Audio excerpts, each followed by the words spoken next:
Baik, teman-teman, karena sudah menunjukkan pukul 16.07, mari kita memulai acara pada sore hari ini.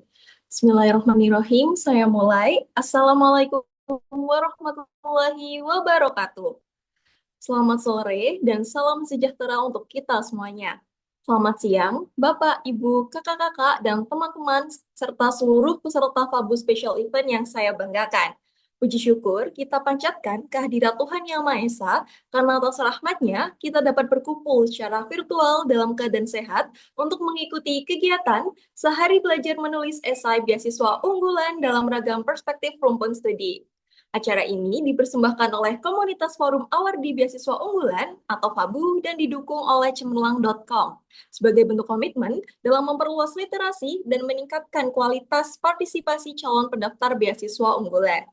Saya ucapkan terima kasih banyak pada seluruh peserta yang telah meluangkan waktunya untuk hadir. Semoga kegiatan pada hari ini memberikan manfaat, wawasan baru, dan menjadi bekal dalam menyusun esai terbaik untuk beasiswa unggulan. Perkenalkan, nama saya Amelia Angelina Ramadini, awardi beasiswa unggulan 2024 dari program studi S1 Statistika di Institut Teknologi 10 November. Pada kesempatan ini, saya akan bertugas sebagai Master of Ceremony yang akan memandu jalannya acara hingga selesai. Semoga acara kita pada hari ini berjalan dengan lancar dan menyenangkan. Amin. Oke teman-teman, sebelum kita mulai acara pada hari ini, saya ingin menyapa teman-teman dulu nih. Boleh dong kalian tuliskan di kolom chat kalian, kira-kira kalian hari ini dari prodi apa dan dari kampus mana nih? Karena kan pada hari ini kita masuk pada sesi rumput studi fisika ya. Nah, kira-kira teman-teman ini dari jurusan apa nih? Apakah dari jurusan fisika aja, atau ada yang dari jurusan lain? Dan dari kampus mana aja? Boleh dong diramein kolom chatnya. Kayak, Kak, aku dari fisika mana nih? Gitu. Wow, ada yang dari Magister Fisika UGM nih, Kak. Keren banget, Kak. Yang lainnya dari mana aja nih? Kira-kira ada yang dari UGM.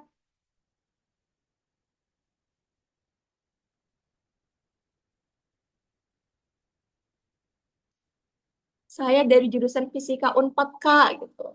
Ternyata banyak banget ya dari top kampus di Indonesia ini mengikuti Zoom pada sore hari ini. Oke. Kalau begitu, oh ini juga ada lagi nih dari Universitas Sriwijaya. Wah, ini kebetulan sama nih dengan narasumber kita pada sore hari ini. Oke.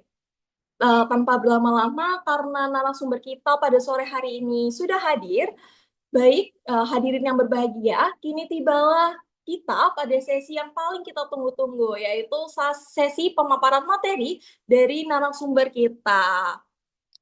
Narasumber kita pada sore hari ini adalah Kak Eti Desti Sastia, SSI MSI. Kak Eti Desti Sastia SSI MSI merupakan awardi beasiswa unggulan Kemendikbudristek 2024 sekaligus founder ETSA Academy. Ya, beliau menyelesaikan studi S1 dan S2 Fisika di Universitas Sriwijaya melalui program beasiswa dengan fokus penelitian di bidang fisika material dan nanoteknologi. Melalui ETSA Academy, Kak Eti telah mendampingi ratusan mahasiswa dalam mempersiapkan seleksi beasiswa unggulan, mulai dari penyusunan esai hingga wawancara. Beliau juga merupakan pemuda berprestasi di daerah Sumatera Selatan pada tahun 2025, aktif sebagai peneliti, presenter, dan penulis pada konferensi internasional. Jadi melalui Fabu ini, Kak Eti akan berbagi nih strategi untuk menentukan topik esai, membangun personal branding, serta mengoptimalkan pengalaman akademik dan penelitian yang akan menjadi nilai tambah esai kalian pada beasiswa unggulan nantinya. Nah, oke, untuk itu mari kita sambut dengan hangat narasumber kita pada sore hari ini, Kak Eti. Halo Kak Eti, apa kabar? Halo Kak Amel, alhamdulillah baik nih. Kak Amel, apa kabar nih sama teman semuanya? Mohon maaf, apa Kak? Tadi suaranya lagi tidak agak terdengar di saya. Oke, saya ulangin. Ini kedengaran? Sudah. Oke, alhamdulillah kabarnya baik nih Kak Amel dan teman-teman semuanya. Gimana kalau kabarnya Kak Amel sama teman-teman semua? Baik juga atau enggak nih?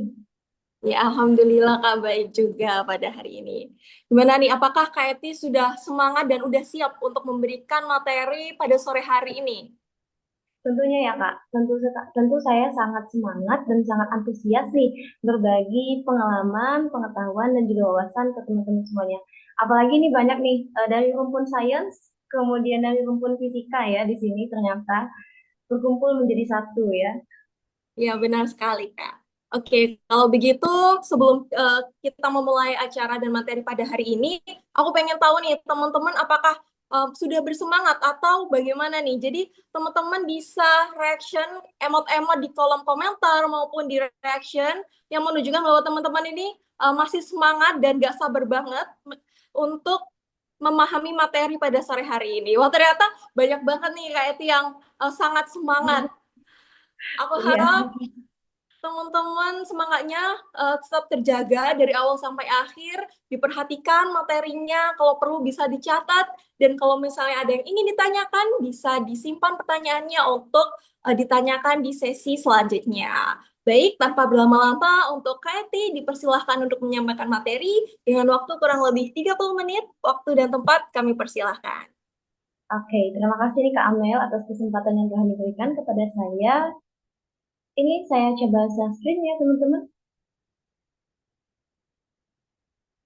Apakah udah masuk? Masih loading, Kak. Masih loading ya? Ya,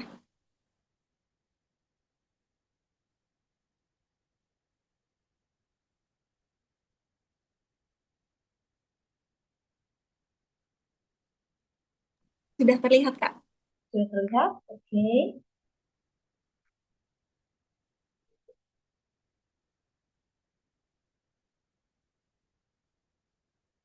Oke, teman-teman semuanya.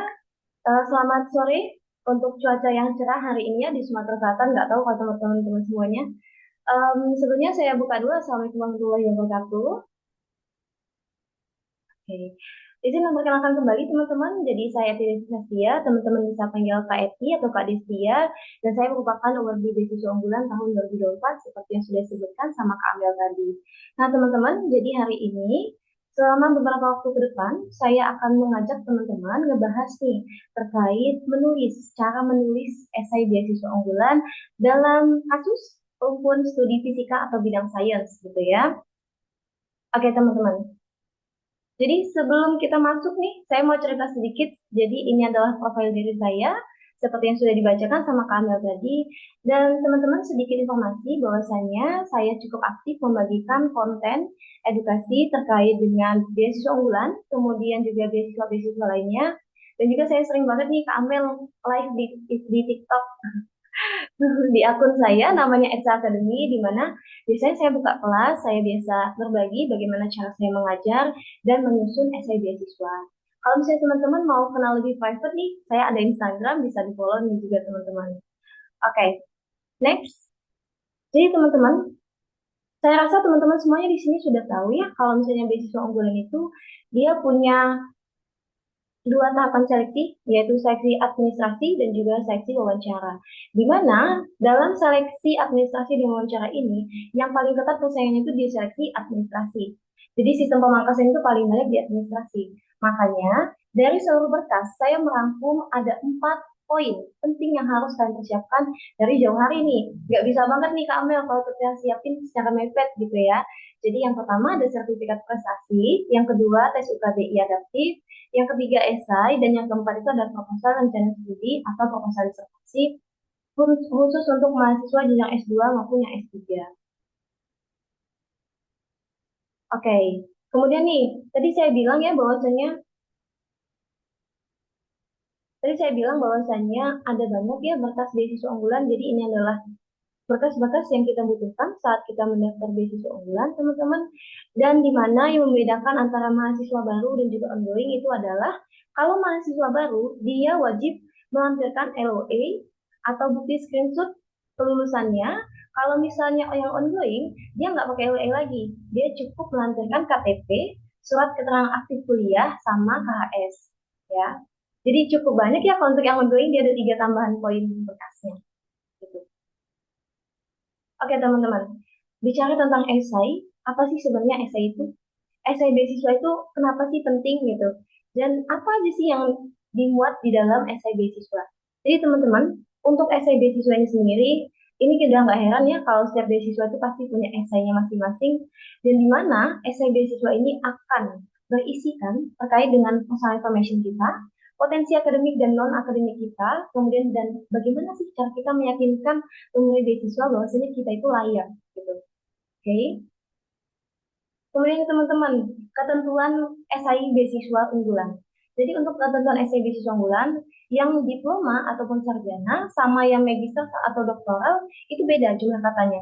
Jadi kalau untuk yang sarjana dia minimalnya 1000, maksimalnya itu di 1500. Sedangkan kalau yang magister dia di 1500 minimalnya dan maksimalnya itu 2000 kata sama seperti untuk jenjang doktoral. Oke, saya rasa gini ya teman-teman, sebelum kita jauh bahas tentang strategi beasiswa unggulan, kita harus tahu dulu nih, bagaimana sih cara kita menemukan topik yang tepat untuk tema esai kita. Jadi tema udah dikasih nih, terus topiknya kita bingung, mau bahas apa, oke? Okay? Nah teman-teman, untuk topiknya ini sendiri, kalian bisa kaitkan tentang isu yang ada di Indonesia atau lingkungan sekitar kita. Yang dimana permasalahan atau isu ini tuh dia matching banget nih, atau dia relevan banget, atau relate banget nih, sama prodi kita, riset kita, goals kita, atau mungkin aktivitas yang telah atau akan dilakukan ke depannya. Jadi teman-teman, ketika kita udah tahu, kita mau mengaitkan ke hal tersebut, kita akan masuk ke bagaimana caranya menerapkan strategi dan juga metode penulisan yang baik dan jelas. Di mana dalam hal ini, nantinya kita akan mengaitkan nih tentang tentang visi misi beasiswa yang akan kita tuju, yaitu beasiswa unggulan. Nah, kalau dari saya pribadi nih teman-teman, biasanya saya itu bilang sama peserta mentoring saya gini, dalam menulis esai beasiswa, beasiswa apapun itu, dia punya kata kuncinya masing-masing.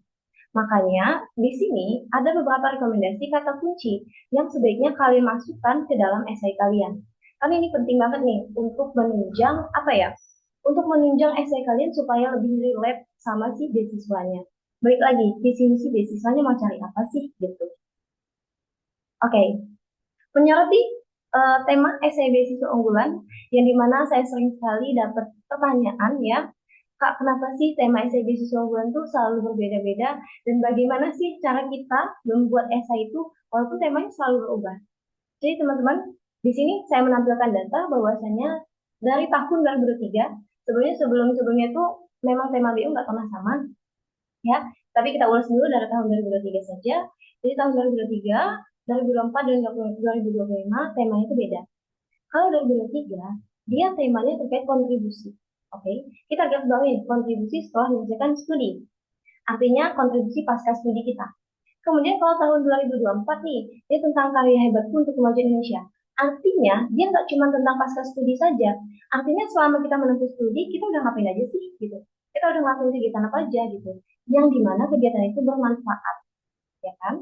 Kemudian nih, dampak teknologi. Nah, saya kemarin tuh cepat ketawa ya, karena banyak sekali para pendaftar tahun 2025 lalu, kebetulan saya waktu itu buka kelas mentoring. Jadi, ada banyak sekali yang panik ketika tema BU itu tentang dampak teknologi. Padahal teman-teman, walaupun temanya tentang dampak teknologi, kita sebenarnya bisa mencari benang merah dari si setiap tema yang ada ini. Temanya seperti apa sih, Kak? Temanya itu adalah dia yang penting terkait dengan kontribusi, value kita, visi misi kita dan visi misi beasiswa unggulan, dan juga planning kita. Semua ini harus realistis dan terarah, gitu ya. Jadi mau apapun temanya, tinggal kita kaitin aja deh tentang teknologinya. Cuma kayak gitu doang, gitu. Nah, nanti untuk permasalahan karakternya kayak gimana, Kak? Karakternya ini, bagaimana sih cara kita menggunakan teknologi? Gitu. Dan dalam hal ini, kita bisa pakai 3 aspek. Kalau saya biasanya ada di sini, saya tuliskan. Ada bisa kita tinjau dari segi positif, ataupun segi negatif, ataupun keduanya. Jadi di atas kita positif, mungkin di bawah kita ada negatifnya. Jadi membandingkan. Ketiga skema itu bisa digunakan untuk menulis esai dampak teknologi terhadap karakter pada era digital. Oke teman-teman, tadi udah saya kasih tahu nih topiknya kayak gimana. Terus tipsnya seperti apa gitu ya. Sekarang kita masuk nih ke cara buat esainya. Jadi cara buat esai itu basicnya dulu deh saya kasih tahu ke teman-teman.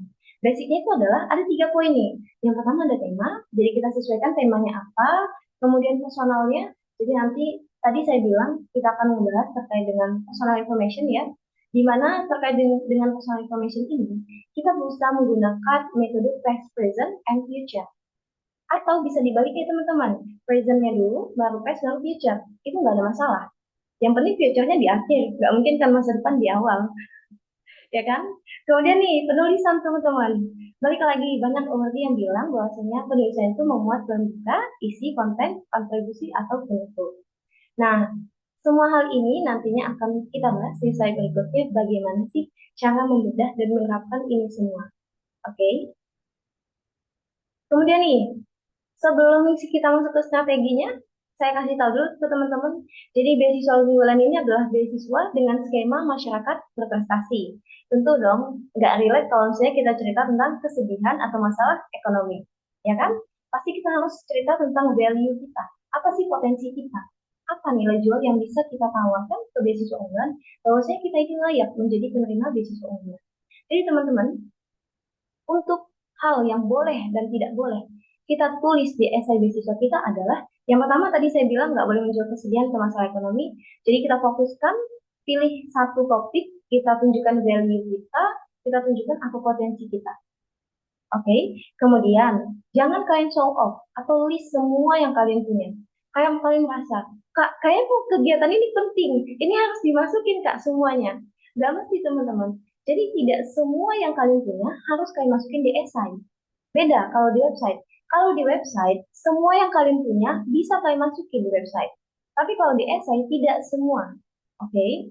Kemudian teman-teman, jadi udah ketika kita udah pilih-pilih nih apa yang mau diceritakan, apa yang mau dibahas, topiknya tadi udah tahu ya di awal saya ceritakan, kita ceritakan nih dari kegiatan tersebut, pengalaman tersebut, atau prestasi tersebut deh.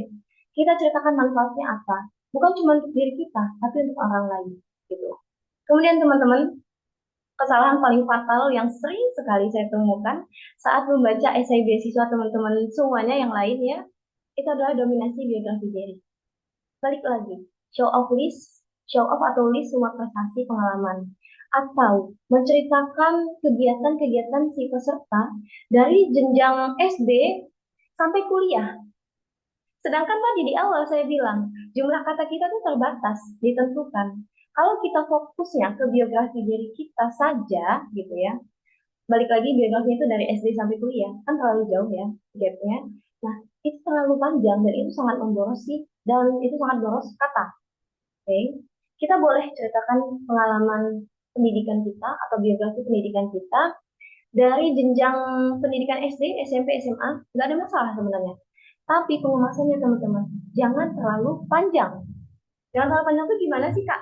Jangan terlalu panjang itu dalam artian, jangan sampai kalian itu nge-spill-nya itu, nge-spill ceritanya itu dari yang SD satu paragraf, SMP satu paragraf, sampai kuliah, habis dong durasi kita, gitu kan?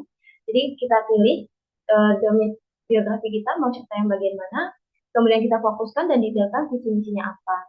Dan teman-teman harus sesuai dengan buku panduan.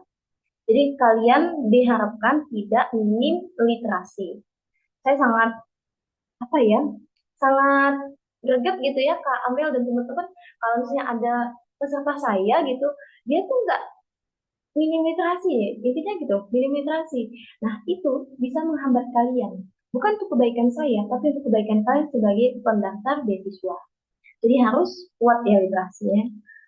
Oke, terus ya teman-teman masuk ke inti. Jadi ini adalah struktur penyusunan esai yang sudah saya gunakan dan saya terapkan di kelas saya maupun di dalam esai saya.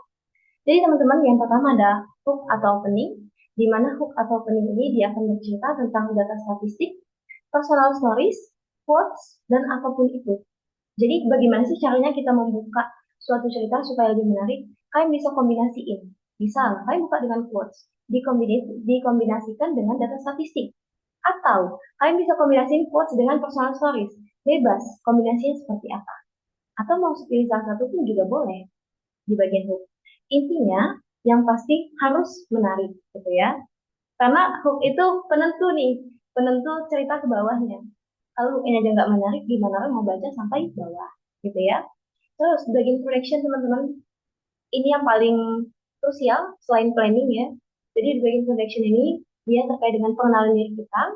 Di bagian introduction ini teman-teman, ada banyak sekali informasi yang sering saya baca tadi saya bilang dominasi biografi diri. Di mana ketika kita melakukan dominasi biografi diri, kita cenderungnya itu fokus ke hal-hal yang menurut saya itu nggak perlu kita masukkan. Jadi untuk introduction ini, pengenalan ini, kita bisa menggunakan metode past present atau present past. Future-nya nanti kita keep untuk bagian planning, gitu ya. Kemudian teman-teman, untuk bagian related issue. Jadi misal nih, kalian udah tentukan topiknya tentang apa. Ketika kalian udah tentukan topiknya tentang apa, kalian coba fokuskan. Kalian kembangkan nih masalah yang kalian bilang tadi di awal. Contohnya, saya mau bilang tentang pencemaran lingkungan perairan. Akibat apa? Akibat pencemaran logam berat seperti itu misalnya. Nah, di bagian hook tadi kita hanya spill masalahnya. Kenapa dia penting? Kemudian di bagian related issue kita bisa perkuat dengan data atau kita bisa perkuat dengan aksi-aksi yang sudah kita lakukan. Gitu. Kemudian nih di bagian reason teman-teman, di bagian reason ini adalah alasan. Jadi alasan kenapa sih masalah ini penting? Kenapa kita harus membahas masalah ini? Dan kenapa sih ya kita itu harus kuliah di program studi fisika atau bidang sains atau teknik deh tadi ada. Nah, itu kenapa kalian harus mengambil program studi tersebut? Dan kenapa harus universitas tersebut? Di banyaknya universitas, kenapa harus memilih tempat tersebut untuk menempuh studi? Kemudian teman-teman, ada yang namanya planning. Di bagian planning ini kita akan bercerita tentang step by step ya, bagaimana caranya kita menempuh studi, bagaimana caranya kita mencapai cita-cita kita, impian kita, goals kita. Jadi di bagian planning ini, kita akan bercerita step by step, kita mau jadi apa sih ke depannya, apa yang mau kita lakukan ke depannya. Dan step by step-nya itu dari jangka pendek, menengah, hingga panjang. Gitu. Tapi nggak boleh juga nih teman-teman template. Agak pusing ya. Template itu seperti apa? Template itu gini. Hanya karena dia tentang planning dan saya bilang jangka pendek menengah panjang, teman-teman nggak mesti harus bilang dalam jangka pendek saya mau ngerjain ini, dalam jangka menengah saya mau ngelakuin ini, dan dalam jangka panjang saya mau ngerjain ini. Itu nggak mesti. Jadi kayak bikin ceritanya sengalir mungkin. Kayak misal, ketika menyelesaikan studi nanti, dengan pengetahuan yang saya miliki, saya akan mengembangkan karir saya di sektor sekian. Kemudian, ketika saya sudah fokus ke sana, saya akan melanjutkan studi saya untuk lebih memfokuskan apa yang telah saya kerjakan sebelumnya. Balik lagi, langsung ke bagian si jangka panjangnya. Ketika menyelesaikan studi S2 atau studi magister, saya akan melanjutkan impian saya untuk menjadi seorang dosen misalnya. Yang dimana kamu akan menerapkan Tridharma perguruan tinggi. Gitu. Jadi kayak nggak template jangka pendek, menengah, panjang gitu ya. Terus nih teman-teman, link back dan closing. Jadi closingnya juga nggak kalah penting. Jadi di bagian closing kita akan menekankan komitmen kita untuk menjadi award beasiswa unggulan dan komitmen kita terhadap dunia pendidikan. Jadi di bagian link back atau closing ini, teman-teman akan mention tentang beasiswa unggulannya, gitu ya. Tapi usahakan di bagian closing ini jangan menjual janji yang terlalu tidak realistis. Kayak misal, saya ingin membangun kebijakan sistem pemerintahan yang adil dan makmur. Padahal realitanya kan nggak bisa. Sampai sekarang tuh pemerintah udah gonta-ganti, kita nggak bisa. Kata makmur dan adil itu dia sama kayak kata ganteng dan cantik. Dia itu relatif sifatnya. Oke? Okay? Lanjut nih teman-teman. Oke. Tadi untuk tips and trick menulis esainya, pemberkasannya, topiknya udah saya spill nih di awal. Sekarang kita masuk ke rumpun studi yang kita tempuh. Khususnya yang saya tempuh ya.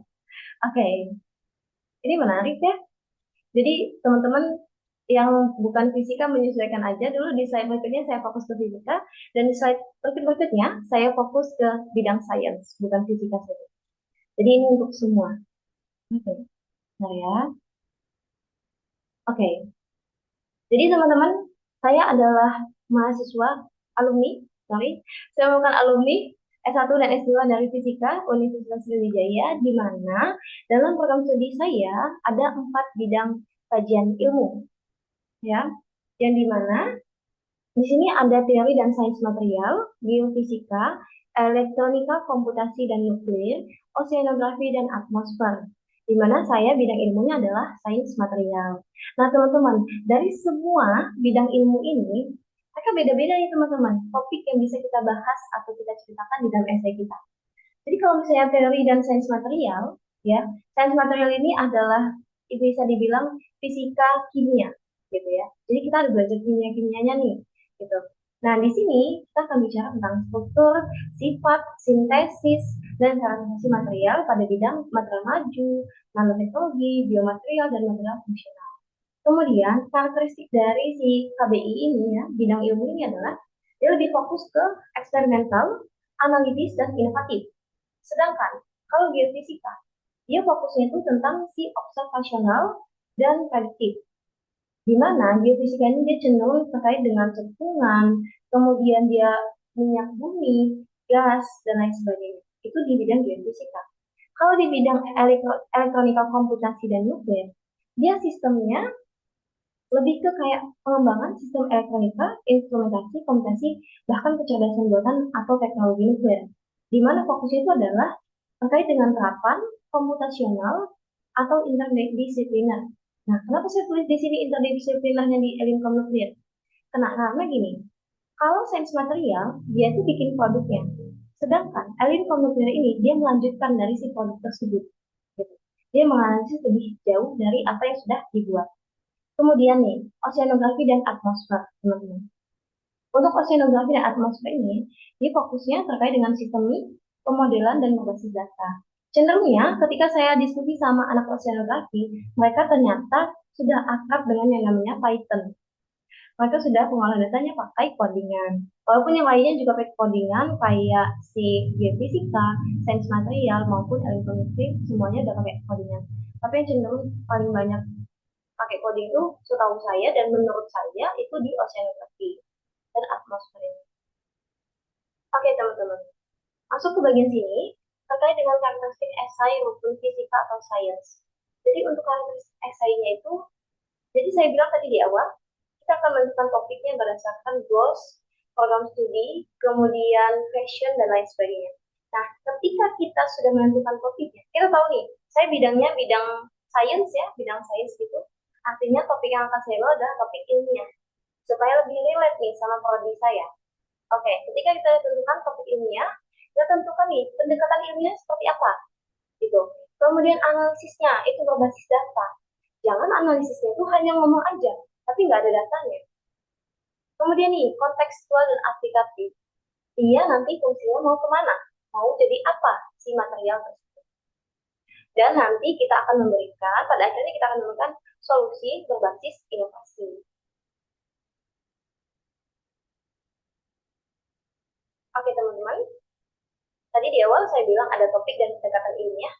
Jadi untuk topik dari si bidang sains ini, maupun studi sains ini adalah kita bisa bicara tentang pengembangan biomaterial, nanoteknologi, pengobatan, material ramah lingkungan, dan lain sebagainya. Kalau saya fokusnya adalah material ramah lingkungan. Kemudian, ketika kita sudah tahu nih kita mau bahas apa, kita gunakan pendekatan ilmiah. Di mana pendekatan ilmiah ini kita akan bicara dulu nih terkait fenomenanya apa. Kenapa ini penting? Urgensinya apa? Permasalahan ini. Kemudian, penyebabnya apa sih? Kenapa permasalahan ini bisa hadir? Kenapa permasalahan ini bisa muncul? Dan kita analisis kenapa masalah ini bisa terjadi dan belum ada solusi untuk mengatasi permasalahan tersebut secara lebih konkret. Oke. Nah, nantinya solusi tersebut kita spill di bagian akhirnya. Solusinya ini adalah bisa berupa ide, penawaran kita terhadap kontribusi yang akan kita wujudkan ke depannya. Tidak mesti sesuatu hal yang sudah pernah kita kerjakan. Oke, terus terkait analisis berbasis data dan aplikatif ya tadi. Jadi untuk analisis berbasis data itu, di sini kita bisa lihat analisis perbedaan analisis umum dan analisis berbasis data yang saya bilang tadi. Kalau analisis umum, dia cenderungnya bisa, siapa nih coret? Oke, kalau analisis umum, dia cenderungnya cuma nyebutin Indonesia masih memiliki banyak masalah lingkungan. Itu adalah pernyataan umum, teman-teman. Tapi pernyataan utama dan pernyataan intisari atau main idea kita ada di bawah. Itu analisis berbasis data. Itu bisa kita sih menurut berbagai laporan, peningkatan limbah plastik dan pencemaran air mendorong perlunya pengembangan material ramah lingkungan sebagai alternatif yang lebih berkelanjutan. Dan ini relate dengan SDGs gitu.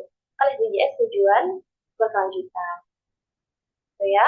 Kemudian nih, untuk analisis berbasis data dan aplikatif, kita bisa pilih tentukan penelitian apa yang akan atau yang telah dilakukan. Kemudian kita cari data statistiknya tadi, kemudian kita cari tahu manfaatnya apa.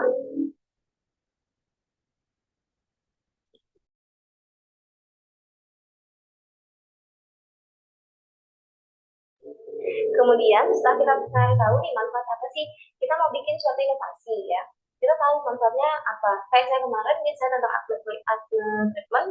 Jadi saya fokusnya terkait dengan material yang ramah lingkungan untuk mengatasi permasalahan kosmetik gitu ya. Nah, hasilnya seperti apa? Oh, hasilnya ternyata ini bisa diterapkan dan ini bisa memanfaatkan sumber daya alam yang ada di Indonesia, saya gitu. Dan nantinya akan menghasilkan solusi yang inovatif. Oke, teman-teman.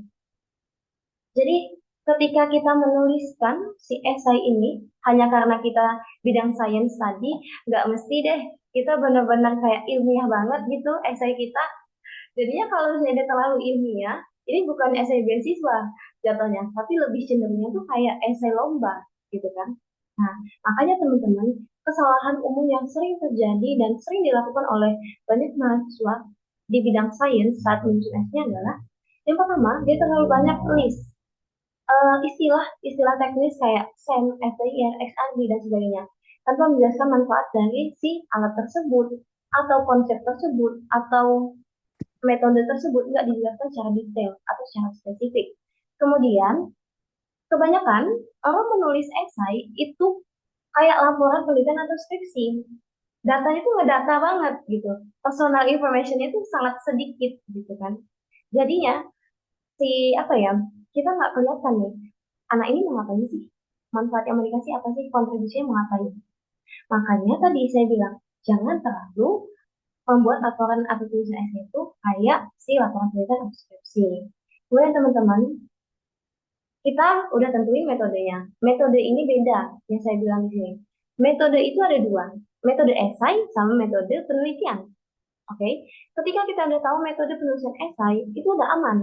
Tapi ketika kita menerapkan metode penelitian sepenuhnya di dalam metode esai kita, ini yang gawat. Kenapa? Dampak yang sudah kita hasilkan atau yang akan kita hasilkan nanti, dia nggak akan kelihatan. Kalau kita fokusnya ke metode saja, gitu. Terus, ada juga nih yang menceritakan semua prestasi tanpa benang merah. Balik lagi, kita nggak bisa show off atau list semua prestasi kita di dalam esai. Karena yang pertama kita terbatas jumlah katanya, kemudian yang kedua juga karena ini nggak akan relate dan nggak akan matching di esai kita, gitu ya. Kemudian tidak menjelaskan keterkaitan antara pengalaman, rencana studi dan kontribusi. Kayak misal nih, balik lagi ke atas tadi, tidak ada benang merahnya. Kalian nulis semua nih, kalian masukin semua yang kalian punya.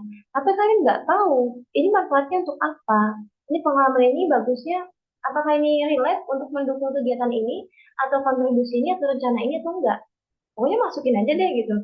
Nah, itu sangat salah ya. Nggak bisa nih teman-teman, kayak gitu. Oke, terus nih, oke. Kayak kita udah mau masuk ke penghujung nih, ya teman-teman. Jadi ini adalah sedikit cuplikan, ya, iklan dikit deh ya. Bahwasanya ini kegiatan saya dan teman-teman semuanya, para UAD beasiswa unggulan, saat melakukan sesi dokumentasi bimbingan teknis dan juga tantangan kontrak beasiswa unggulan. Saat itu saya tantangan kontraknya di Hotel Sintesa Peninsula Palembang.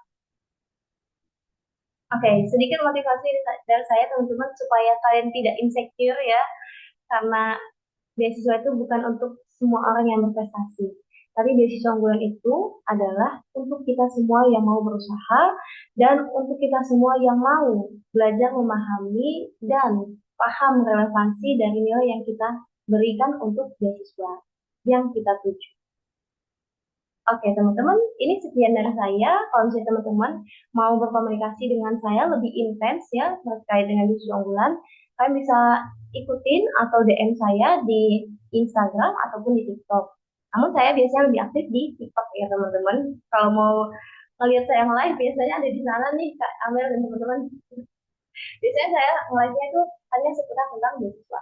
Jadi fokusnya akun tersebut hanya membahas terkait dengan beasiswa saja. Oke, jadi itu saja dari saya Kak Amel dan teman-teman semuanya. Saya kembalikan ke moderator. Baik, terima kasih banyak Kak Eti atas materi yang sangat insightful dan tentunya daging banget. Serius, saya tadi memperhatikan materinya, oh, ternyata saya juga merasa essay yang pernah saya buat itu ternyata masih kurang lengkap gitu ya. Jadi kayak lebih dapat materi dan insight baru dari Kak Eti. Semoga ilmu dan pengalaman yang telah dibagikan memberikan bekal bagi seluruh peserta dalam menyusun esai beasiswa unggulan yang lebih berkualitas. Oke teman-teman, kini kita memasuki sesi yang paling kita tunggu-tunggu dan tentunya paling teman-teman nantikan nih, yaitu sesi diskusi dan tanya jawab. Jadi bagi teman-teman yang ingin bertanya, bisa menggunakan fitur raise hand atau bisa menuliskan pertanyaannya pada kolom chat ya teman-teman. Dan waktunya ini nggak lama karena cuma 20 menit, jadi saya mengajak teman-teman untuk aktif dalam bertanya. Siapa tahu pertanyaan teman-teman itu mewakili dari pertanyaan peserta lainnya. Jadi langsung saja untuk teman-teman yang mau bertanya bisa langsung raise hand atau bisa lewat chat. Ya teman-teman bisa langsung raise hand.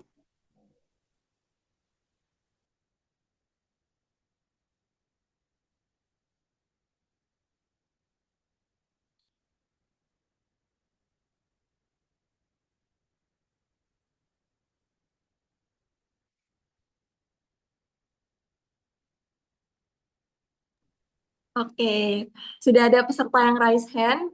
Boleh langsung on Kak memperkenalkan diri dan pertanyaannya.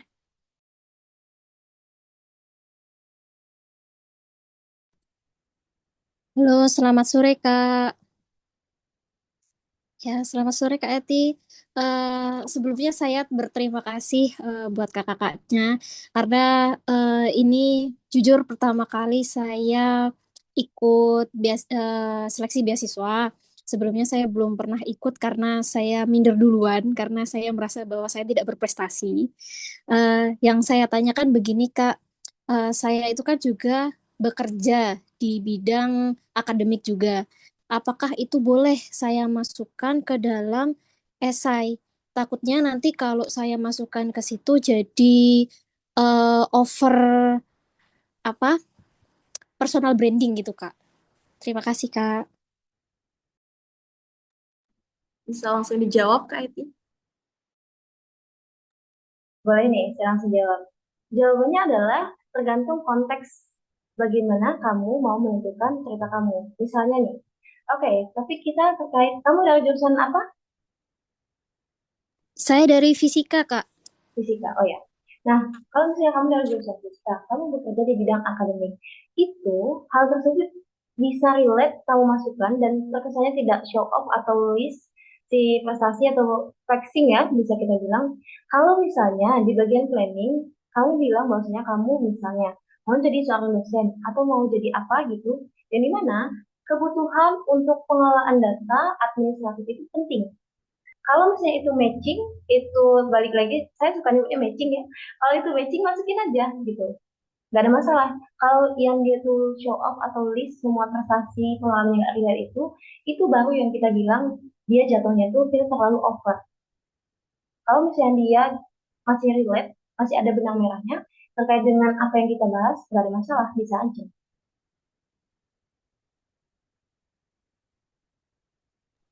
Bagaimana Kak? Apakah sudah terjawab atau apakah ada feedback? Oke, baik Kak Eti. Mungkin ya nanti akan coba saya masukkan dan kaitkan dengan topik yang terkait, Kak. Terima kasih. Oke, makasih Kak. Mungkin dari teman-teman yang lain nih, apakah ada yang mau ditanyakan lagi? Ayo teman-teman, jangan malu-malu karena mumpung kita pada sore hari ini ada narasumber kita yang sangat hebat. Jadi teman-teman jangan ragu-ragu untuk bertanya. Bisa langsung raise hand atau kalau misalnya malu-malu bisa dari chat juga nggak apa-apa. Nanti saya bantu untuk bacakan. Dia ini ada dua kemungkinan Kak Amel. Antara bingung sama udah pusing nih sama materinya Kak Amel. Iya, ya, kamu bisa jadi. Ini bisa ada dua kemungkinan nih. Jadi balik lagi nih, mereka yang mana nih?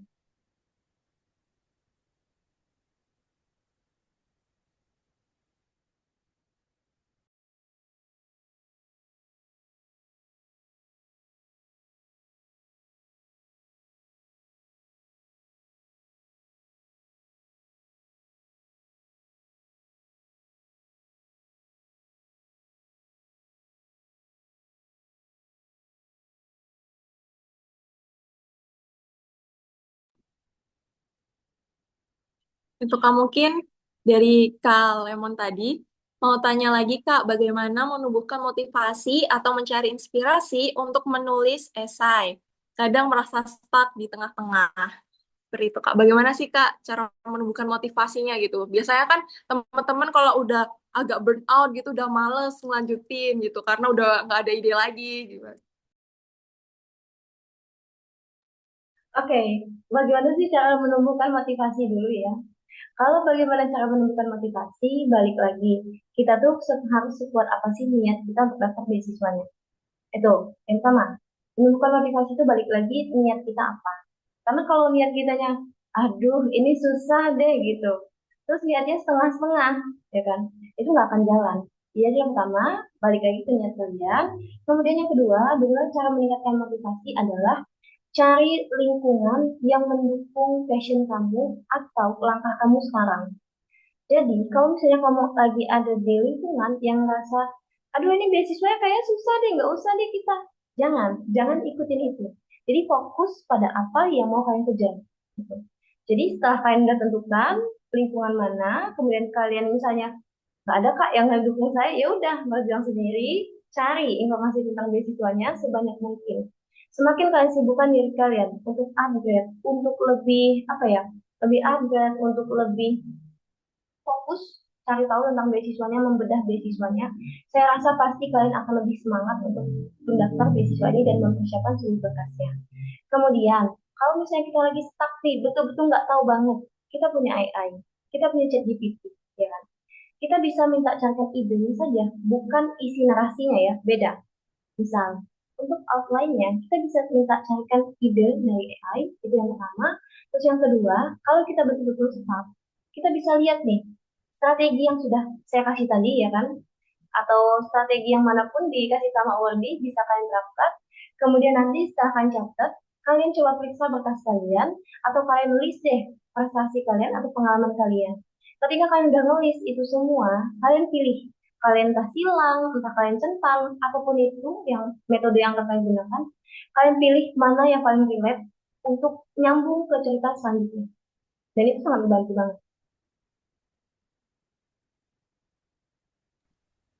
Gimana Kak? Apakah sudah terjawab?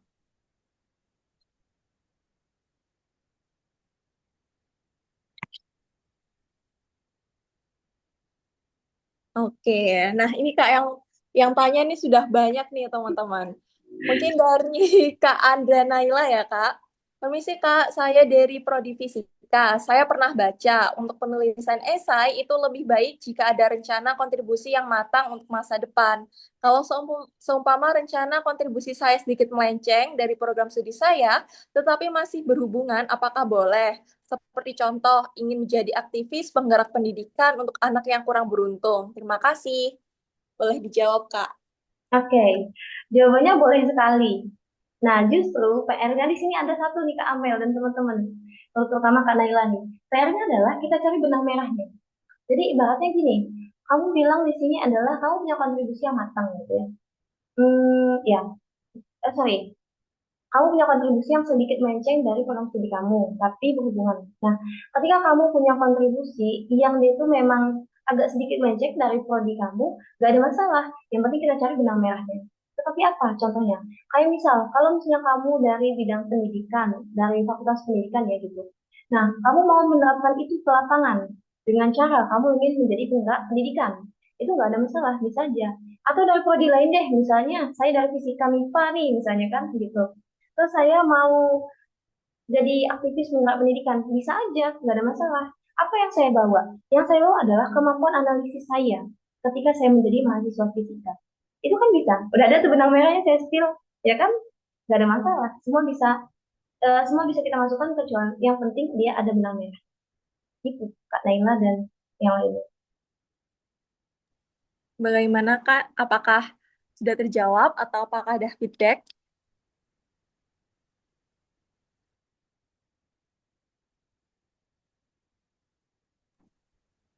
Oke. Untuk next pertanyaannya, ini dari Kak Diava. Kau mau tanya, aku baru pertama kali ikut ESA beasiswa. Untuk urutan penulisan, terus sama kaitannya dengan topik yang ada, itu bagaimana ya Kak? Karena aku masih belum paham penulisan esainya. Boleh dijawab Kak? Oke, teman-teman. Tadi saya udah spill ya, ada 6 struktur penulisan ya. Jadi di antara 6 struktur penulisan tersebut, tadi saya bilang, sebelum kita pahami strateginya, kita pahami dulu topiknya, ya kan? Tadi saya udah kasih ide, topiknya itu kayak gimana sih kita nyarinya supaya relate sama apa yang mau kita kerjakan, sama background kita. Background itu terkait dengan apa ya? Background itu terkait dengan pengalaman kita, kemudian kegiatannya kita, prestasi pencapaian, apapun yang tentang kita. Bahkan apa yang kamu lihat pun itu adalah sebuah potensi. Makanya saya bilang, tidak, saya selalu bilang sama semua orang yang saya temui saat dia mendaftar beasiswa, tidak ada yang tidak punya potensi.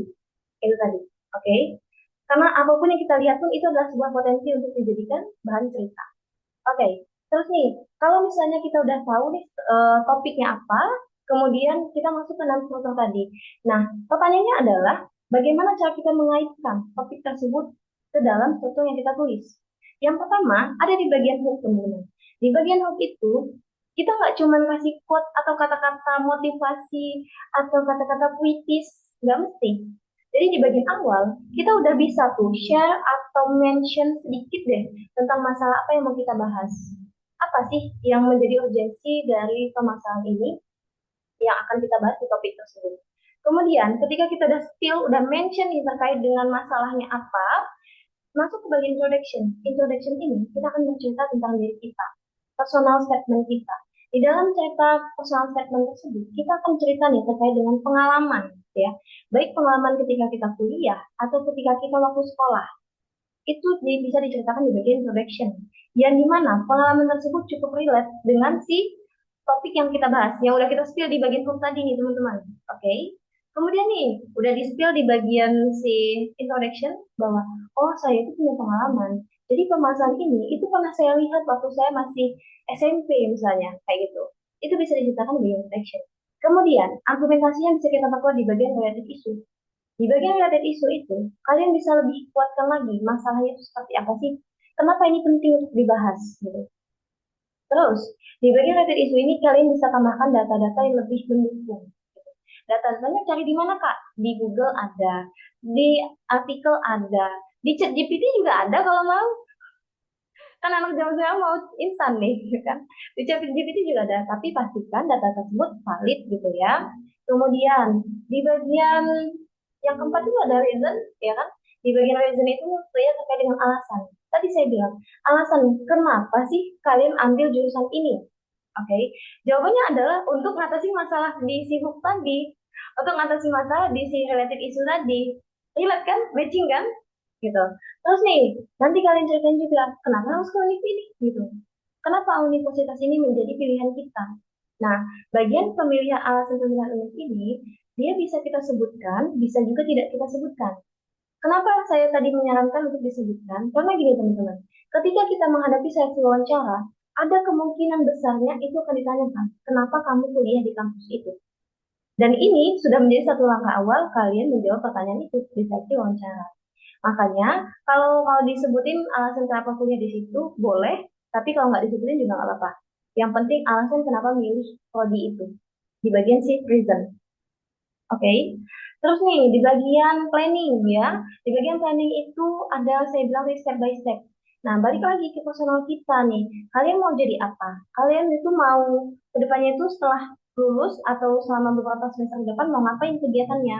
Itu diceritakan di bagian situ.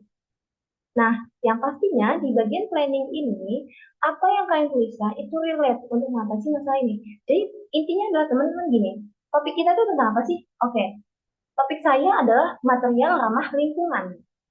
Oke, jadi bagaimana caranya saya ingin menjadi seseorang yang berkontribusi dalam mengatasi atau membuat inovasi yang ramah lingkungan. Gitu. Terus nih di bagian closing. Nah, closing itu dia merupakan simpelnya gini. Closing itu adalah kesimpulan dari apa yang kita tulis di atas. Yang dimana kesimpulan itu kalau bisa, jadi saya bilang jangan terlalu menjual janji. Kita spillnya itu kayak komitmen kita, tapi yang realistis saja. Kayak misal, kita akan belajar dengan sungguh-sungguh, kemudian kita ke depannya itu akan terus berkontribusi, kita apa gitu dan sebagainya. Jangan sampai kalian mention, saya akan menjadi insan yang dapat memajukan kesejahteraan Indonesia. Itu nggak real, nggak realistis gitu. Siapa yang bisa? Ya kan? Terus sih, udah cukup kayaknya Kak Amel udah terjawab tuh. Oke, baik. Sudah sangat lengkap ya. Dan Iya, tadi di PPT juga sudah disampaikan. iya. Oke, untuk next pertanyaan selanjutnya dari Kak Rafli. Bagaimana cara kita menghindari pemborosan kata atau pengulangan poin dalam menulis esai? Terima kasih, Kak. Oh iya, bagaimana cara kita menghindari pemborosan kata? Hindari terlalu banyak kata umum dan pengulangan kata dalam satu kalimat. Kayak contoh, saya merupakan mahasiswa yang aktif. Namun saya ini saya lagi yang lagi diulang dalam satu kalimat. Itu pemborosan kata. Satu. Kemudian yang kedua, cara menghematnya adalah ketika ada yang bisa kita singkat, ya kan? Ada yang bisa kita singkat di atas, kita bisa kasih tahu kepanjangannya apa. Oke. Kemudian kita kasih buka tutup kurung sebagai singkatannya. Ketika kita sudah melakukan itu di bagian bawah, dia tinggal ikut aja singkatan itu. Gak ada masalah. Jadi nggak perlu kita sebutkan terlalu panjang sih singkatannya. Terus nih, pengulangan poin, ya, kalau pengulangan poin, kamu bisa tandain deh poin-poin yang disampaikan para awardee. Awardee itu beda-beda mekanisme dari strategi penulisan esainya. Kalau kamu misalnya pakai strategi yang saya terapkan tadi, oke, kamu bisa deh garis bawahi, oh ini bagian ini deh, ini bagian introduction, ini bagian related issue.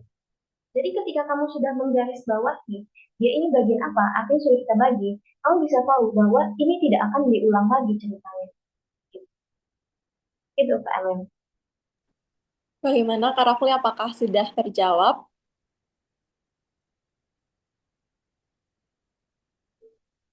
Baik, sambil menunggu responnya, langsung saja ke... Oh, sudah. Oke, Kak. Langsung saja kita ke pertanyaan dari Kak Steiner. Kak, saya ingin bertanya, jika tema esai yang ditetapkan nanti cukup spesifik seperti tahun 2025, kurang berhubungan dengan jurusan yang saya tempuh, bagaimana cara mengaitkan kontribusi saya dengan tema tersebut? Silakan jawab, Kak. Oke, ini juga pertanyaan yang sering saya hadapi ya ketika saya membuka kelas atau ketika saya ngajar. Jadi teman-teman, kalau misalnya nih temanya kayak yang kemarin ya, dampak teknologi terhadap karakter pada era digital. Padahal nggak semua program studi itu tentang bahas tentang teknologi, ya kan? Kayak sistem IT, kayak prodi IT dan lain sebagainya itu pasti menguntungkan. Tapi kayak kita nih di bidang sains ini, apa sih kaitannya dengan teknologi digital? Padahal kalau kita pilihkan dengan cara tenang, dengan sabar gitu ya, terus kita lebih objektif terhadap si temanya, kalian bisa bedah nih teman-teman. Jadi untuk bisa mengaitkan temanya ini dengan prodi kita seperti apa. Saya contohkan ya, di tahun 2025, kalau tahun yang ini kita nggak tahu, soalnya kalau tahun 2025 kan dia tentang teknologi, sains itu perannya di mana? Contohnya, kayak saya, fisika itu ada pengembangan ilmunya adalah fisika medis. Perkembangan teknologinya apa? MRI contohnya, ya kan? Banyak deh contoh yang lain. Atau kalau yang elektronika itu biasanya IoT, itu udah main teknologi kita. Nah, teknologi digital itu nggak mesti kayak sosmed, nggak mesti harus seperti eh, apa ya sosial media dan lain sebagainya. Sosial media sama ya kayaknya, gitu. Jadi nggak mesti itu. Jadi teknologi digital itu banyak konsepannya dan kita bisa mengaitkan itu. Oke, Terus, ketika kita tahu temanya, oh alah, ternyata fisika itu dia kalau di material maju, dia konsepnya bisa dibawa ke arah ini. Kita udah bisa dikaitkan dengan coding. Fisika itu banyak sekali tuh perkembangan ilmunya. Dia bisa dikaitkan dengan coding, kemudian teknologi instrumen, teknologi alat apapun itu, karakterisasi dan lain sebagainya. Kemudian sistem analisis yang kita gunakan itu sudah pakai teknologi digital. Dan itu bisa kita kaitkan. Itu. Bagaimana Kak Steiner? Apakah sudah terjawab? Jadi intinya tuh harus tenang, harus sabar, dan harus objektif gitu ya. Kalau melihat sesuatu yang, aduh, kayaknya ini bedanya jauh gitu, jangan panik gitu ya teman-teman. Benar sekali, Kak. Oke, Enggak. mungkin ini merupakan pertanyaan terakhir dari sesi Q&A pada sore hari ini dari Kak Alfia. Kak, saya dari Prodi Pendidikan Fisika. Kalau misalkan saya tidak terlalu menyampaikan tentang sainsnya DI, tapi lebih ke pendidikannya, kira-kira dapat mengurangi peluang reviewer untuk notice esainya nggak, Kak? Sama apakah boleh di-share PDF-nya? Tidak, seperti itu, Kak. Mau nggak dijawab? Oke, terkait dengan bagaimana, sorry, terkait dengan tentang beda prodi ini ya. Kalau misalnya kamu dari pendidikan, ini cukup relate kalau kamu mau bahas fisika dari konsep pendidikan. Jadi nggak harus bidang sainsnya gitu. Ini kan konsepnya kita fisika murni. Nah, kalau misalnya kamu dari segi pendidikan, kamu sebenarnya bisa mengelaborasikan pendidikan dan konsep teorinya. Ini yang mana aja sebenarnya bisa. Dan ini nggak akan mengurangi peluang review untuk notice essay kita, gitu ya. Kemudian, tadi pertanyaan yang kedua, apakah boleh di-share PDF-nya? Jawabannya mungkin boleh, tapi teman-teman bisa DM ke akun saya aja, gitu ya. Oke. Jadi untuk teman-teman yang mau meminta PDF-nya atau misalnya pengen konsul nih tentang esainya, bisa dan boleh banget ya, Kak, untuk lewat DM IG ataupun TikTok ya, Kak, ya. Nah, betul. Lebih aktifnya di TikTok ya, kalau mau lebih Iya. spesifik gitu. Gitu tuh. Oke. Apakah dari Kak Alfia sudah terjawab? Sama-sama. Oke.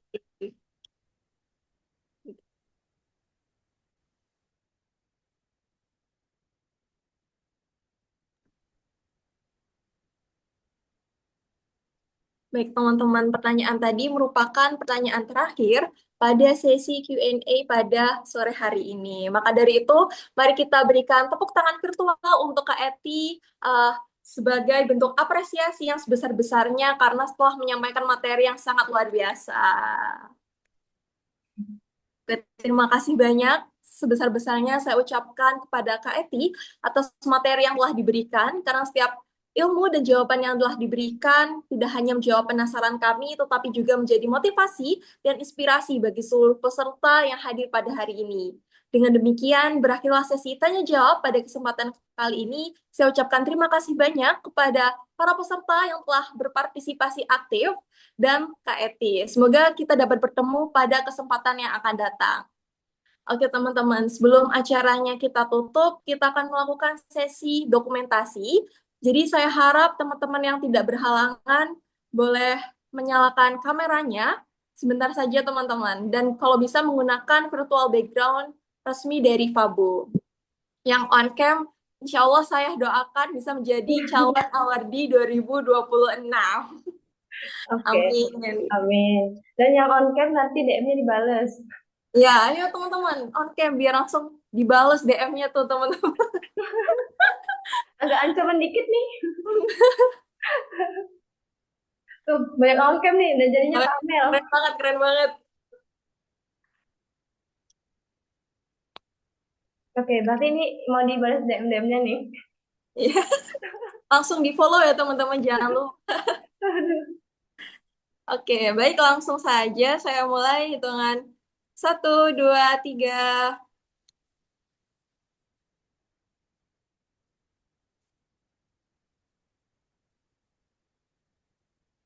Oke, terima kasih teman-teman atas kesediaannya.